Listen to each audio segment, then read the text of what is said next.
So, as per Dr. Usha said you earlier in her previous video, that expectations in the family, expectations of the wife, and expectation of the husband. So today I am going to discuss about the expectation of the husband.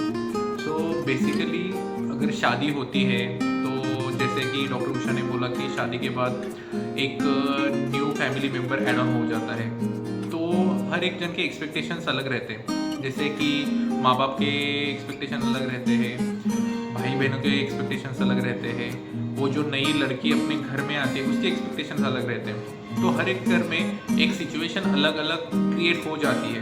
But in सब चीज़ों की वजह से अपनी mental health पे किसके कैसा असर होता है ये जानना आज बहुत ज़रूरी है। बिकॉज एक्सपेक्टेशंस मीन्स व्हाट, ये पहले हम जानते हैं।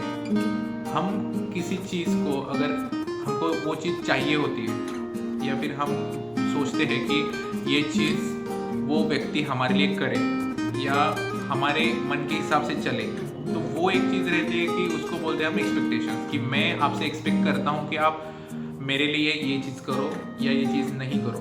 और यही एक्सपेक्टेशंस हमारे फैमिली से भी रहती है और यही एक्सपेक्टेशंस फैमिली की हमारे प्रति रहती है। अगर इन दोनों में प्रॉब्लम आ गया तो फिर प्रॉब्लम क्रिएट हो जाता है।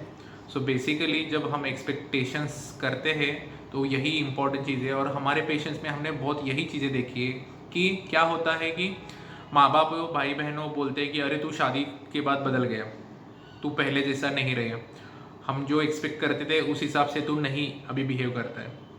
सो यहाँ पे क्या होता है कि जो लड़का होता है उसकी भी फैमिली अलग अभी नई बन रही होती है, तो उसमें क्या होता है कि बीवी को संभालना है, माँ बाप को संभालना है।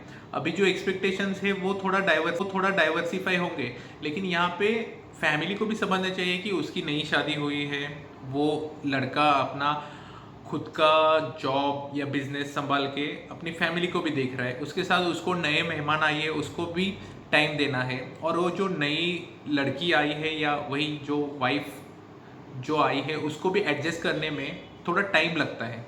But most of infertility cases में ऐसा देखा गया है कि हम लोगों ने प्रीवियस वीडियो में बताया कि हस्बैंड के भी एक्सपेक्टेशन रहते हैं कि मेरी वाइफ ऐसी रहे, वैसी रहे, दिखने में अच्छी रहे। अगर वो नहीं हुए तो वो कॉम्प्रोमाइज़ हो जाता है कि ऐसी है वैसी है। देन दूसरे एक्सपेक्टेशन रहती है कि वो सब बात हमारे फैमिली की सुने, हमारे फैमिली में घुले मिले। लेकिन अगर फीमेल वो एक अच्छे घर से आई है जहाँ पे उसको माहौल वैसा मिला है, उसके मन के हिसाब से किया है, और यहाँ पे नहीं हो रहा है, तो वो एक्सपेक्टेशंस कहीं फुलफिल नहीं होती, तो क्लैशेस आते हैं। तो हस्बैंड रिएक्ट करता है या फिर फैमिली रिएक्ट करती है या फिर वो लड़की रिएक्ट करती है, वाइफ रिएक्ट करती है, तो ये प्रॉब्लम्स बढ़ जाते हैं। यहाँ पे जो एक्सपेक्टेशंस है उसको कैसे फुलफिल करना है या उसमें सॉर्ट इट आउट करके आगे कैसे बढ़ना है, ये सबसे बड़ा टास्क है। और यही हम अपने पेशेंट्स को बोलते हैं और हम उनको उसके लिए काउंसलिंग करते हैं। आगे जाके एक्सपेक्टेशंस ऐसी रहती है कि मेरी बीवी है तो उसको थोड़ा समझ लिया जाए। तो फैमिली की तरफ से एक्सपेक्टेशन रहती है कि मेरे माँ बाप हैं तो वो समझ लेंगे, या भाई है, बहन है, या फिर कोई भी है घर पे जो अदर रिलेटिव्स है, वो नई लड़की आई है, नई वाइफ है, तो उसको समझे। बट कभी कभी ये बहुत बड़ा इशू हो जाता है कि थोड़े छोटी छोटी चीज़ों की वजह से इश्यूज हो जाते हैं और वो झगड़ा बड़ा हो जाता है। फिर वो लड़का सोचता है कि मैं घर में आता हूँ तो इसका सुनो उसका सुनो, बीवी सुनाती है, माँ सुनाती है या फैमिली वाले सुनाते हैं, तो बेचारे का बन जाता है, एज पर लास्ट वीडियो में बोला कि वो सैंडविच बन जाता है। और फिर वो एक तो दोनों से भी उखड़ा उखड़ा रहता है।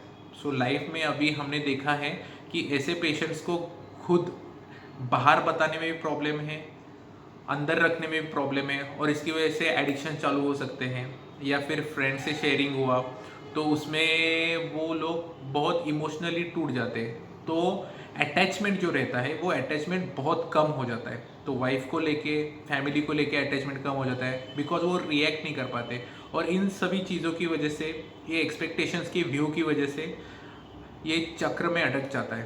तो ये सभी की वजह से उन लोगों को कंसीव होने में प्रॉब्लम होता है, बिकॉज कोई एक दूसरे को समझ के नहीं लेना चाहता, और वही प्रॉब्लम रिपीटेडली हो के इनफर्टिलिटी कैरी फॉरवर्ड हो जाती है। इसलिए हम लोग बोलते हैं कि counselling is the one of the important thing in the treatment of infertility.